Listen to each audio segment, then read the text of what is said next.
Magandang araw Pilipinas, magandang araw Sok Sargen, and welcome sa isa na namang edisyon ng ating programang Performing and Informing at PIA 12 Infoline. And Happy New Year sa ating mga listeners and viewers. First episode po ng ating online program for the year 2024. Sa ngalan po ng aming regional head, Brian E. Abquilan, at ng aking partner sa technical side na si Oliver Ross Rivera. Ako po si Aida de la Cruz Agad at samahan ninyo kaming alamin ang mga latest development programs, mga projects and activities ng ating pamahalaan dito po sa ating rehiyon, Soxargen Region. Tayo po ay mapapakinggan sa ating mga partner radio stations at mapapanood sa ating mga Facebook pages, sa YouTube and Spotify.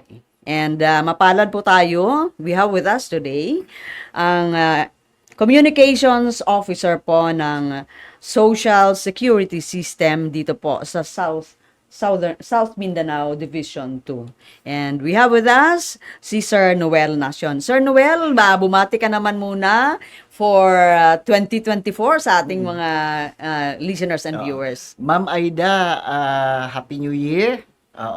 And first ko dire this year 2024 and magpasalamat ko sa PIA po being a partner sa last year 2023. Dako ko pasalamat ma'am kay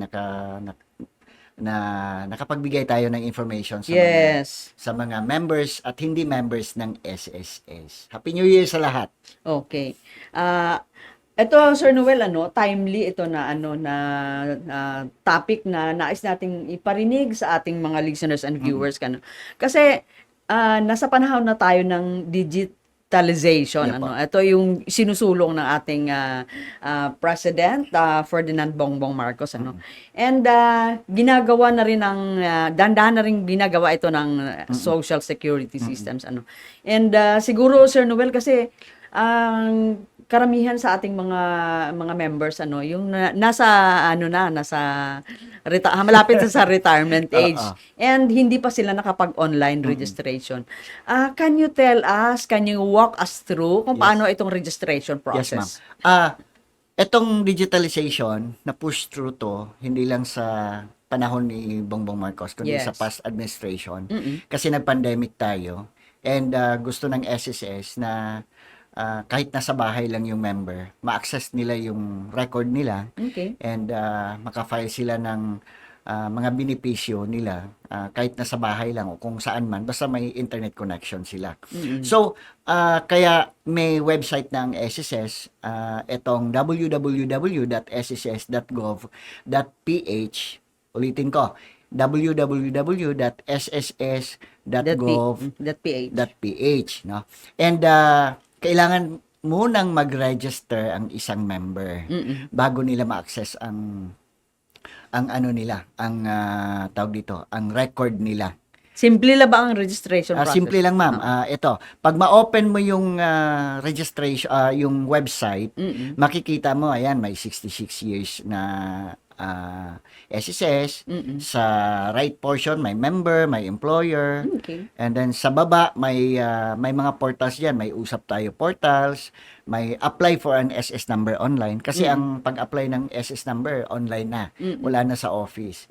Yung pag-apply ng pay card, CSP ID number online, and then how to register to my.sss. Kahit sa cellphone, pwede na kahit sa cellphone, ma'am, kasi halos lahat naman. Parang nakuha ko nga na data from PIA na ilang milyon yun. Parang 16 million or 60 million plus users sa Pilipinas. So, halos lahat tayo may internet access na.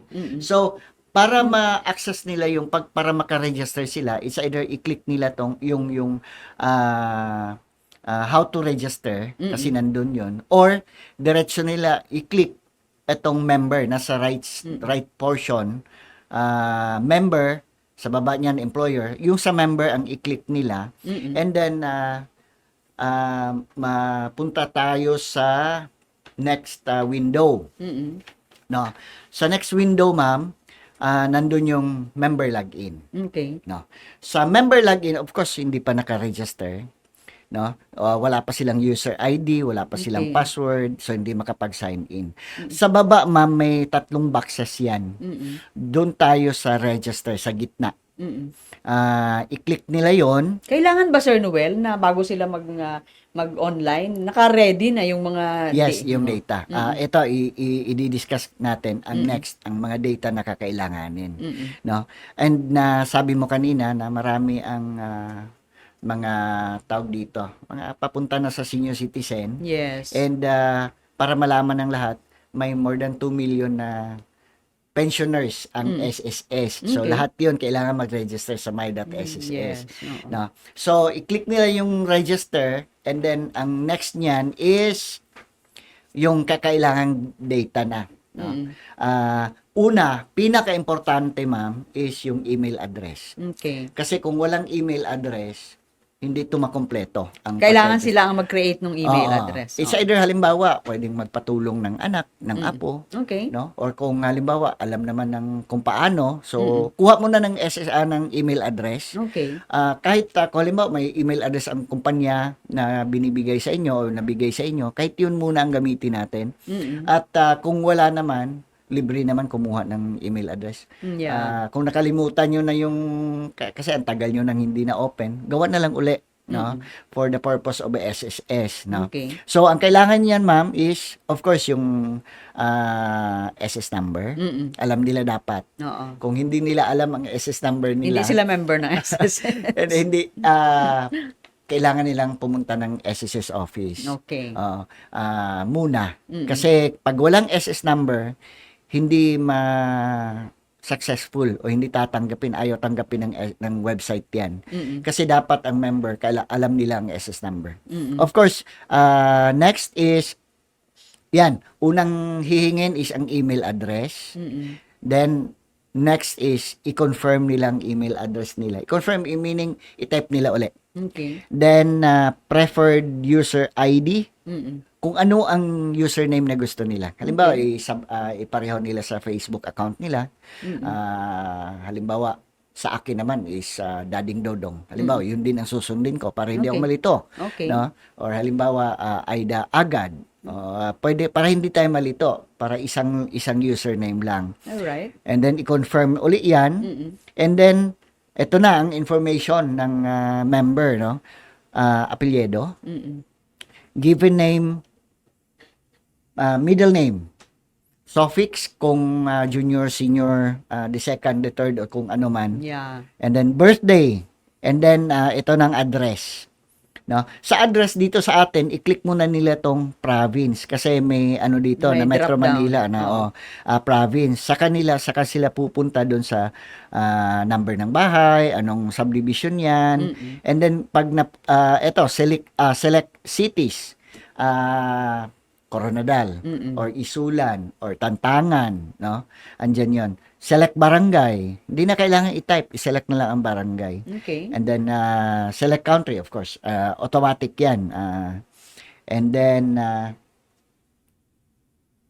registration preference. Ito, registration preference. Pag etong hihingan, ma'am, kailangan updated yung ano natin, yung data natin sa office. Okay. Kailangan yung cellphone number, naka-register doon, email address, naka-register doon. Pwedeng yun na. So, importante nito. Bakit kailangan yan? Kasi gustong makasiguro ang SSS na yung nag-register, ang member talaga. Yes. Kasi kung ma-register yan ng iba, wala nang access o hindi ma-access nila yung record ng member. Pwede silang mag-loan, pwede silang delikado yun. So, kailangan ma'am, nag-coincide yung ita-type nila dito doon sa record sa record natin sa SSS. Okay. No? So, yan lang and then i-submit nila. And then, pupunta lang sila sa email ad nila. I-open nila yung email ad nila. May link na doon ang SSS. I-click nila yung link and then i-follow na lang nila. Ngayon, paano kung mahihirapan? Yes. Oo. Okay. Dito sa South Cotabato, kung malapit ka dito sa Coronadal, pwede tayong pumunta sa Gaisano. Okay. Nasa baba na sila, ma'am. Mm. Malapit sa grocery. Pwede sila may e-center doon, may mag-assist sa kanila. Okay. Kasi hindi naman pwedeng, kasi ang alam ng SSS, hindi lahat maka-access nito, no? Kasi nahihirapan nga. So, may e-center po tayo at may employee po, may personal po na mag-a-assist. Sa ibang mga area, saan sila pwedeng dumulog? Sa halimbawa, sa case ng kilala ko na taga Isulan, pwede silang dumulog sa Coronadal. Tacorong. Tacorong, no. So sa malapit. Kung malapit sila sa Kidapawan, may Kidapawan branch din tayo. Okay. Kung malapit sila sa Cotabato, may Cotabato branch din tayo. Kung halimbawa, ma'am, nasa Pulumulok, kasi sakop ng South Cotabato ang Pulumulok, Yes, oo. mas malapit sa kanila ang Jensen. Sa Yeah. Jensen na lang sila pumunta. Okay. And i-assist po sila kung paano mag-register and kung paano po yung transaction sa online. Lahat po nandun. Anyway, kung sa una lang, sa umpisa lang, ang medyo mahihirapan tayo. Pero pag once the moment na registered na tayo, user-friendly naman yung website natin, no? Yun nga lang, marami tayong transaction kasi from womb to tomb ang ano natin, Yeah, ang benepisyo natin. So, naka-indicate naman doon. Mamaya, ma-discuss natin kung ano ang online transactions natin. So, sa registration, yun lang. Pero ito, ma'am, wag pong i-share ang Mga passwords. password natin tsaka user ID. Kasi Yes. pag the moment na makuha na ang user ID, pwedeng i-forget password yan ng kung sinong maka-open. So, parang pin ng ATM natin, hindi natin pwedeng ipagsabi. Parang bank account tsaka pin ng ATM natin, hindi natin pwedeng i-share yan kasi pera yan. Yes. Ito din dito, benepisyo din to. So, atin lang yan. Unless kung halimbawa bedridden, tapos kailangan na yung legal spouse o anak ang mag-open, pwedeng ganon. Pero kung halimbawa nasa public place sila nag-open nito, kailangan i-log out talaga nila, ma'am. Okay. Hindi pwedeng hindi. Kasi kung hindi nila i-log out, kasi nasanay tayo na aalis lang tayo na naka-open pa yung website, no? Ato halimbawa Facebook, sa cellphone natin, ang Facebook, hindi natin nilalag out. Oo. Hanggang 24/7 hanggang sa makalimutan na natin ang password kung malag out yun. Ano nga password ko dito? Sa SSS naman, pag ilang minutes na hindi mo ma-open yan, automatic magla-log out. Okay. Tapos kung ma-register na sila, ma'am, balik uli sila doon sa member. Balik uli sila doon sa member. So may user ID na sila o username at saka password. Okay. Ang password na ibibigay ng SSS is temporary password. So, kailangan nating i-change yan. Yeah. No? I-change mo yan. Hindi pwedeng hindi. Kasi, generic yan. Makuha yung username mo at alam ng nasa mabubuting Oo, tao. may mga experts Oo, dyan may mga expert dyan. So, pag alam ang username mo, pwede nilang i-forget password yan at makuha yung ma-change ang password mo. Kasi generic nga. So, ngayon, i-change password mo. Parang kung halimbawa, password ng Facebook mo para hindi mo makalimutan. No? And ang password, ma'am, mag-expire every 6 months. Okay. So, dapat before 6 months, ma-change mo na ang password mo. So, yan ang dapat tandaan ng ating mga, Yes, ma'am. kahit mga pensioners na, Oo. Ganito, ma'am, pag makalimutan ang password, pwedeng i-change password kasi meron naman dito, change password or punta sila sa office. Pag mahirapan, punta agad sa office kasi ang Okay. office open naman from Monday to Friday, no? Open may e-center diyan para sa mga members natin. okay. Ngayon, punta tayo sa online transaction. Yes. Okay. Sir Noel, kasi naka-register ka na, di ba? So, register ka na, may user ID ka na, may Oo. password ka na. pwede na nating ma-monitor yung ating mga contributions. Lahat, ma'am, lahat. Okay. Kung ano makikita mo dun sa office, eto, makikita mo dito sa website. Pero record lang ng member. Hindi Okay. pwedeng makita yung record ni kung kanino. Halimbawa, record ng husband mo, gusto mong i-check, kailangan mong gamitin yung user ID password niya. Okay. Okay. Okay, ngayon, nakalagin na. Meron na, ito na. Nakalagay dyan, pangalan mo Mm-mm. at SS number mo. Yeah. Sa slides makikita natin naka-blot yan, naka-erase yan kasi akin yan. Hindi ko Mm-mm. pwedeng ibigay sa iba. Mm-mm. Akin yan. So, makikita and then sa baba niyan, may nakalagay na your password will expire on. Mm-mm. No? Your last login was on. Yung kailan ang last login mo. Okay. And then, through kung saan. Halimbawa, sa mobile ba na app natin or sa SSS website ba. Mm-mm. So, ang home yan, ma'am, ang una mo makikita, wala kang makikita kundi yung home, member info, inquiry, benefits, loan, services, payment reference number, and logout. Pag ang home, yan lang po ang makikita. Wala kang ibang makikita. Okay. No. So, ano ba ang purpose? Diyan na. Kung ano ba ang purpose ng pag-open mo ng website mo, ng account mo. Ngayon, punta tayo kung ano makikita natin sa member info. Mm-mm.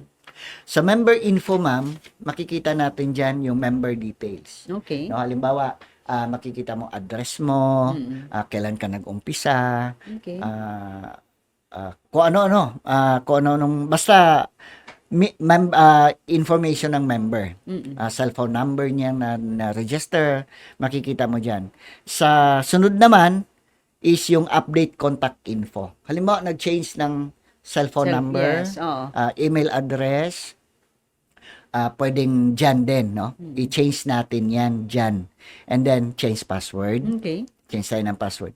Employment history, makikita natin kung nireport ba tayo ng kumpanya natin. Halimbawa, from the start yan. Halimbawa, nag-start ka ng 1990. From the start ko, anong employer ang nag-report sa'yo. Halimbawa, nakapagtrabaho sa isang mall, pero hindi mo makikita dyan. Ibig sabihin, hindi ka na-report ng employer na yon. Okay. No? Kailangan kasi makita dyan. Kailangan kasi nireport ka ng employer mo within 30 days. So, pwede ka mag-complain ngayon. Pwede kang hindi ako na-report, walang contribution, hindi lumabas sa record ko, sa employment history ko na nakapagtrabaho ako rito noong ganyan. Okay. And then itong sunod, ma'am, is appointment system. Appointment system is pwede tayong mag-ano ng appointment sa branch. Na halimbawa, punta tayo sa Coronadal branch. Mag-appointment ka, makikita mo doon kung kailan at anong oras. Then i-cater ka. Hindi na kailangan pumila. Okay. Kasi may employment ka, screenshot mo lang yon o print screen mo lang yon, dalhin mo yon or kaya mag-email sa iyo ang SSS, i-print mo yon, ipakita mo, hindi na kailangan pumila. No? So, pero halimbawa gusto mong pumunta bukas, tapos hindi na available kasi puno na, yan ang ano dyan. Kasi may mga ano na puno na. So, halimbawa, next week na ang available, next week ka na pupunta. Pero kung kailangan mo talagang pumunta,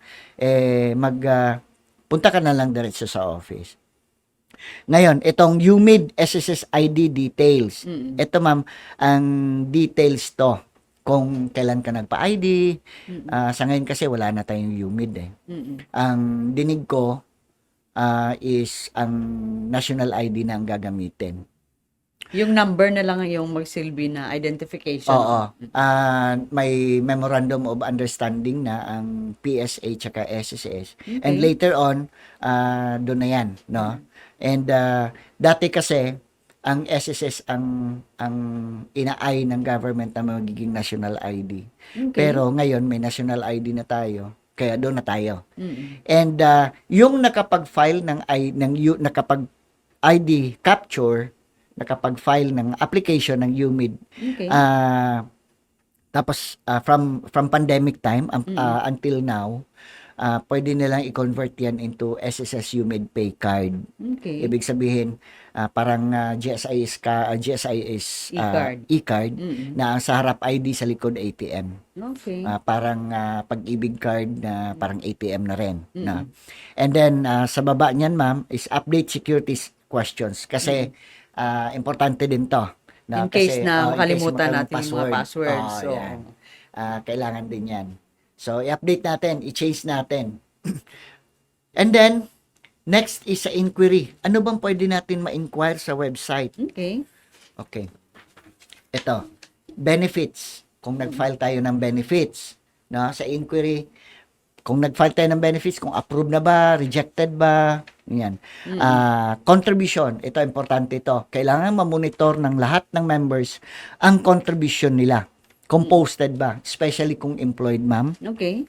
Kailangan talagang ma-monitor nila kasi kung halimbawa hindi nakapaghulog ang employer nila, pwede nilang i-call ang attention. Or kung ilang taon nang hindi nakapaghulog, pwede silang mag-complain sa SSS. So, diyan din makikita natin sa contribution kung magkano ang total na hinuhulog ng employer.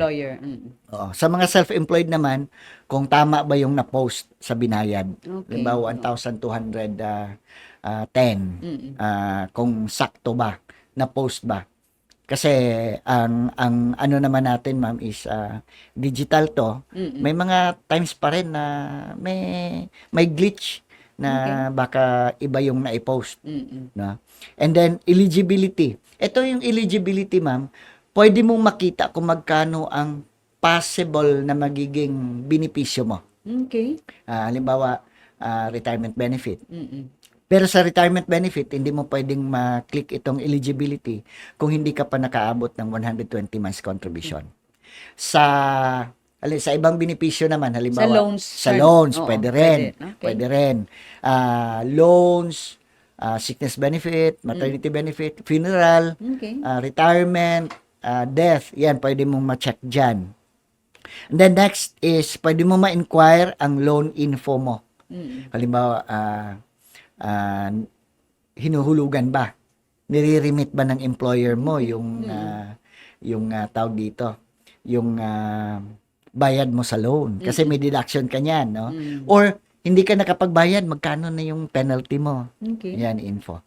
And then, reference number inquiry. Ito hindi masyadong ginagamit to, ma'am. Itong inquiry, itong benefit contribution, usually talaga I encourage people, the members na itong contribution tsaka loan info, kung may loan sila, i-monitor nila to from time to time. Halimbawa, every month or every 2 months, i-check nila. Kasi importante to.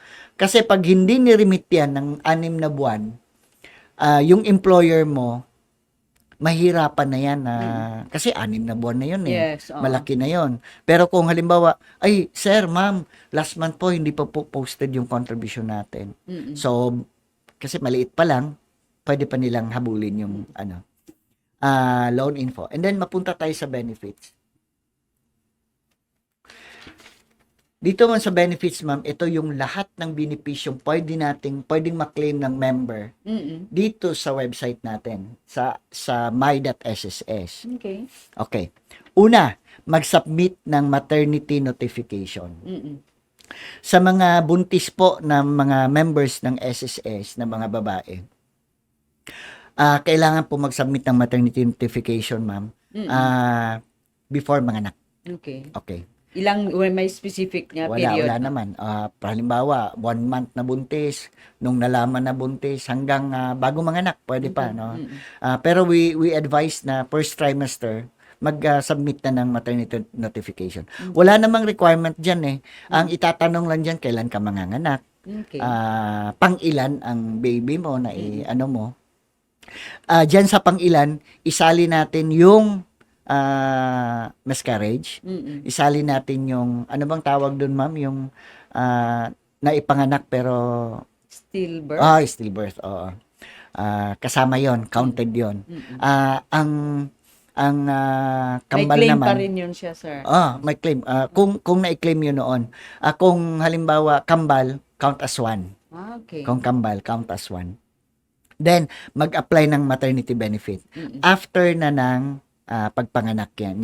Ang importante dito is yung birth certificate ng baby. Okay. Kung hindi pa PSA, kailangan yan, ma'am, certified true copy. Halimbawa, original naman tong copy ko, kailangan ng SSS, certified true copy. Daan ka talaga sa LCR. Kasi, hindi naman natin maiwasan na yung mga mga documents natin pwedeng Mawala. mapeke. So, kailangan talagang dumaan sa LCR yan. Kung PSA naman yan, kailangan mong i-attach yung resibo. Okay. 'Di ba? Kung kukuha tayo ng may resibo yan, kailangan i-attach yan. And then, apply for adjustment for maternity benefit. Adjustment kasi, halimbawa, yung naibigay ng employer mo mas maliit kumpara sa dapat mong maklaim, benepisyo. Nangyari to sa wife ko, ma'am, na miscarriage yon. 2 months ang binigay sa kanya. Ang binigay na benepisyo ng kumpanya is 1 month lang. Kasi nga daw, nagtrabaho siya agad after a month. Okay. So, 1 month lang yung binigay. So, hindi kasi pwede yun, ma'am, eh. Bumalik sa trabaho o hindi, kailangan yung buong benepisyo ang ibibigay. Yun ang due sa kanya. Yun ang due sa kanya, ibibigay talaga yun. So, pwede ka mag-apply ng adjustment. O halimbawa, ang computation ng employer mas maliit. Halimbawa, ang computation niya, dapat ang benepisyo mo 30,000 lang, pero ang dapat na ang matatanggap mo is 45,000. Okay. So, may adjustment ka na 15,000. Yun i-claim mo. And then, next is apply for sickness benefit. Karamihan sa mga members, ang akala nila ang pag nagkasakit sa PhilHealth lang. Sa SSS may sickness benefit po tayo. Okay. I-reimburse po o babayaran po ng SSS yung ilang araw kang hindi pumasok o wala kang income kasi hindi ka pumasok. Next is apply for adjustment for sickness benefit. Ito sa mga employed naman na mas maliit ang binigay ng kumpanya na benepisyo nila kumpara sa dapat nilang matanggap. And then, next is apply for unemployment benefit. Na-discuss na natin to, ma'am, before na ang unemployment benefit. Ito, binibigay lang to sa mga employed. Wala to sa mga self-employed voluntary paying members. Unemployed, employed nga, unemployment benefit. Online na po to. No? Online na po ang ang i-attach dito is yung certificate of separation from at saka DOLE certification. And then apply for retirement benefit. Ito man pinakamadali dito sa lahat, ma'am, itong retirement benefit ang pinakamadali. Okay. Na When you halimbawa nasa retirement age ka na, sir, Yeah, no? po. Kailangan pa ba talaga mag-apply ka for retirement Yes, benefit? ma'am. Kasi may mga members kasi na umabot na sa 60 years old pero Hindi pa hindi pa umabot ng 120 months contribution. Okay. Hindi pa yan pwede mag-apply ng retirement benefit. Pangalawa, baka employed pa sa private sector. Okay. Sa mga government employees naman na SS member, kahit nagtatrabaho pa sila, employed pa sila sa government, pwede na sila mag-apply ng retirement benefit. Okay. Walang problema doon, ma'am. Ito, ma'am, pag walang anak below 21 years old, walang beneficiary na anak below 21 years old, walang requirement dito, ma'am. Okay. Click-click lang yan. Magtanong kung may anak ka ba below 21 years old? Sabihin mo, wala. Mag-apply, mag-avail ka ba ng 18 months advance? Yes or no lang yan. Okay. Saan ba ipapasok? Anong bank account ba ipapasok? Dito ba? So, yan lang. And then, isubmit mo na. Okay. Yun lang. Walang requirement ang retirement benefit. Pinakamadali ito, ma'am. Na dito sa lahat. Online lang. Oh, Pwede online. siyang gawin face-to-face. Ang face-to-face, ma'am, we discourage. Ako, I discourage kasi ang dami mong dadalhin ng mga requirement. Okay. Dito walang requirement eh. Saan ka? Dito na lang. Click ka lang eh. Yes, no? oo. Click ka lang. Makasave pa ng time. Nakasave ka pa ng time kahit gabi. Oo. Pwede ka mag-file. And meron din to sa mobile app natin. Itong retirement benefit. Kasi napakasimple po, no, ng pag-apply. Lalo na pag walang beneficiary na i-add. Yan, wala pong requirement. Pero pag may anak na below 21 years old or mga in-cap na mga anak, face-to-face talaga yan. Okay. And then next is apply for disability claim. Online na rin. Apply for funeral benefit. Na-discuss na natin dito Yes, na ang ng funeral benefit. And then apply for death benefit. No? Sa death benefit naman, ma'am, pag may anak below 21 years old, face-to-face pa rin. Pero pag wala, tapos ang mag-a-apply is ang legal spouse, death certificate. Konti lang yung i-attach natin. Nako, dito naman tayo sa next, ma'am. Oo. Itong paborito ng members natin. Ito, mga loans. Loans. Oh. Kahapon, ma'am, nag-orient ako sa isang school, government school. Okay. Nagtanong ako kung ano ang maisip nyo pag masabi o ma-mention ang SSS. Sabi nila, loan. Loan daw. Okay. Kasi, ang nasa isip nila, hindi nila iniisip or prepare yung retirement nila kasi sigurado na yon. Ito, yung pang-araw-araw nila, etong salary loan. No? Dito ka mag-apply ng salary loan. Kung self-employed, wala nang ano yan, diretso na yan. Kung employed naman, dadaan pa yan sa employer mo. Kailangan pa yan i-certify ng employer mo. Okay. Next is calamity loan. Pag i-declare sa natin sa lugar na may calamity, pwede tayo mag-apply ng calamity loan. Ito, apply for pension loan. Dito ma-discuss natin mamaya. May data ako ibibigay regarding pension loan. No?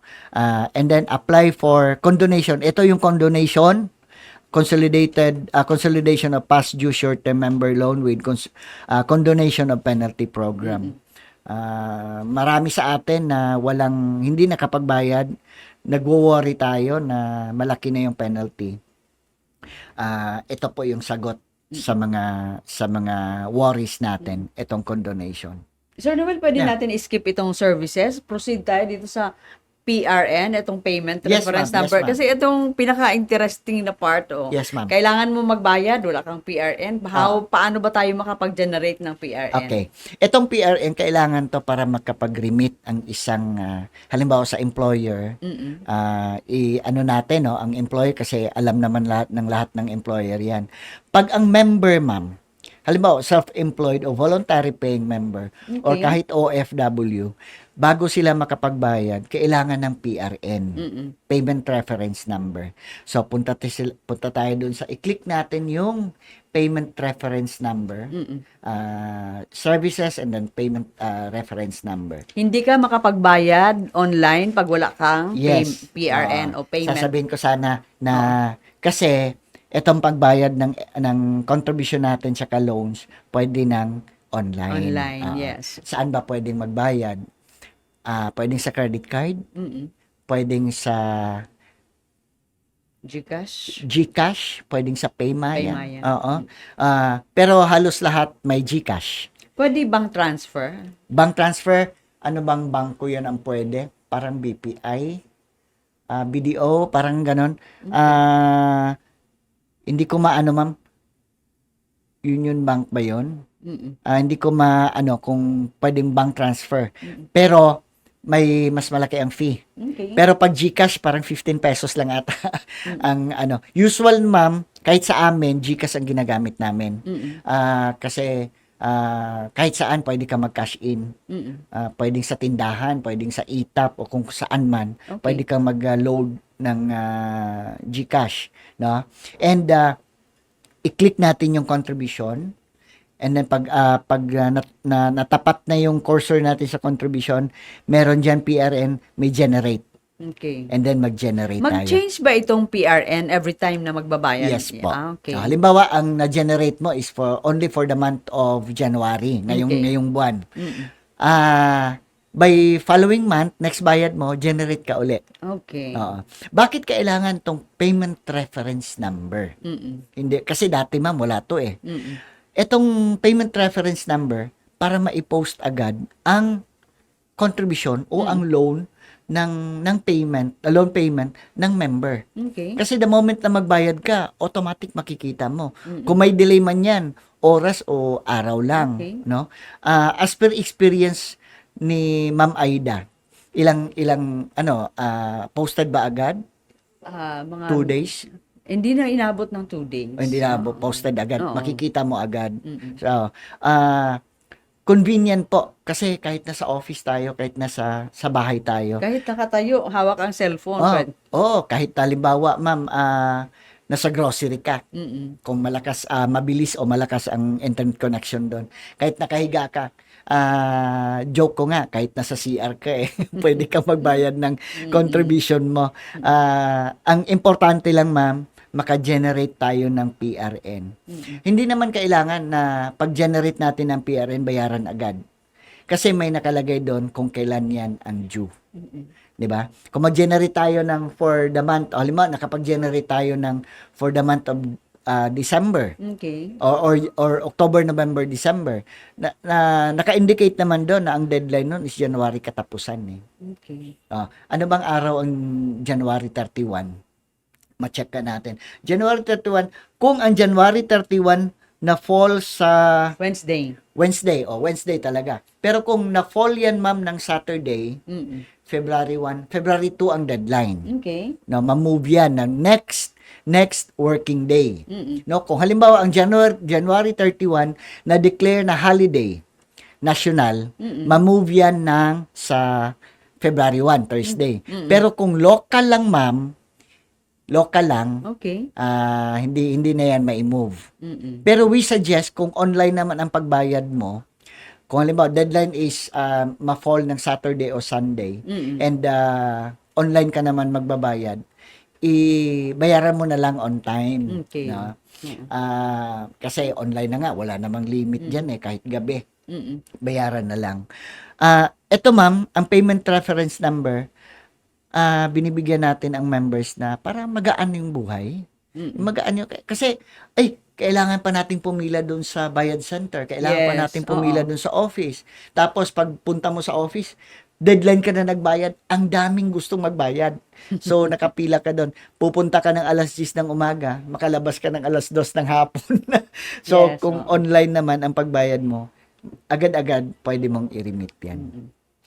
Sir Noel, ang sarap pa sana ng usapan natin, Yes, ma'am. But sabi nga nila, nalalapit na tayo sa oras de peligro, But before we end siguro, Sir Noel, pag-usapan muna natin itong mga loan disbursement ng SSS, Yes, ma'am. for the year 2023. Para Yes, ma'am. makita ng ating mga listeners and viewers kung ilan o magkano ang na-disburse ng SSS bilang tulong sa mga members as loan. Oo.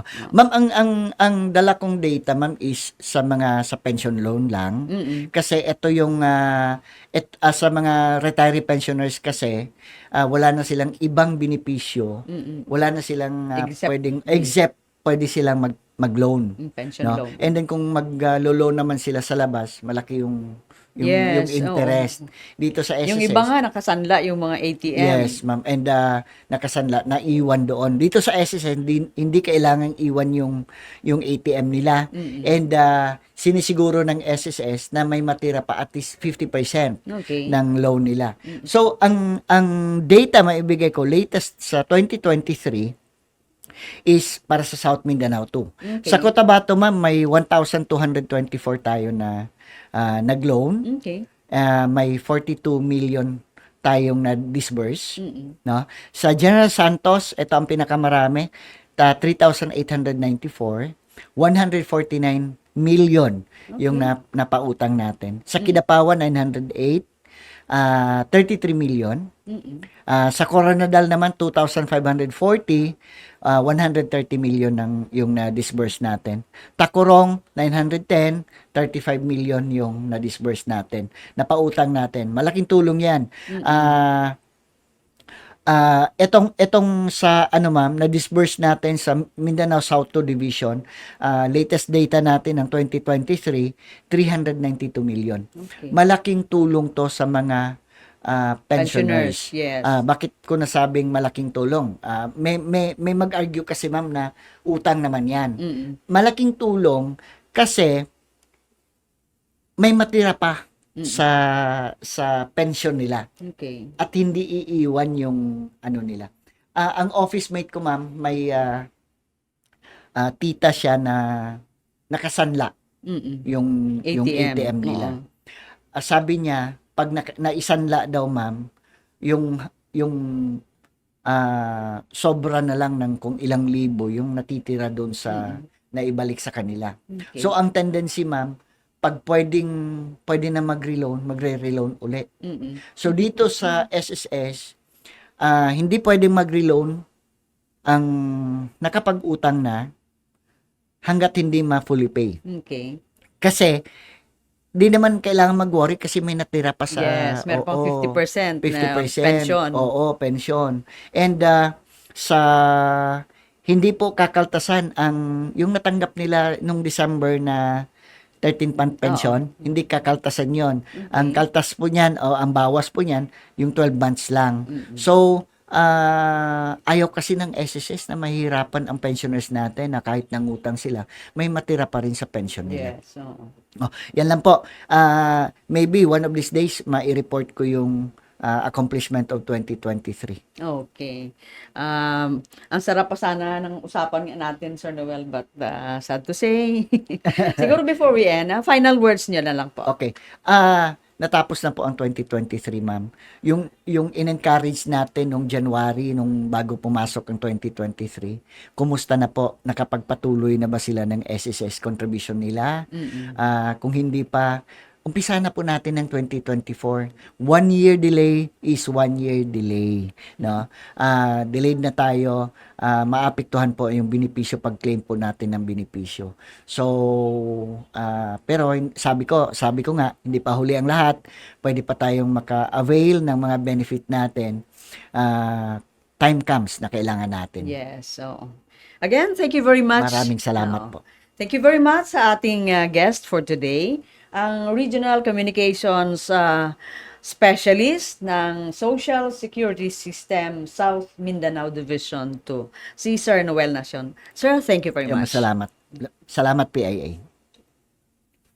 And sa ngalan po ng aming Regional Head, Brian Abquilan, at na aking partner sa technical side na si Oliveros Rivera, isa na naman pong edisyon ng aming programang Performing and Informing at PIA 12 Infoline ang aming hatid sa inyo ngayong linggo.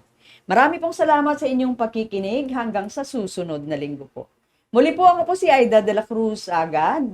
Magandang araw, Soc Sergeant.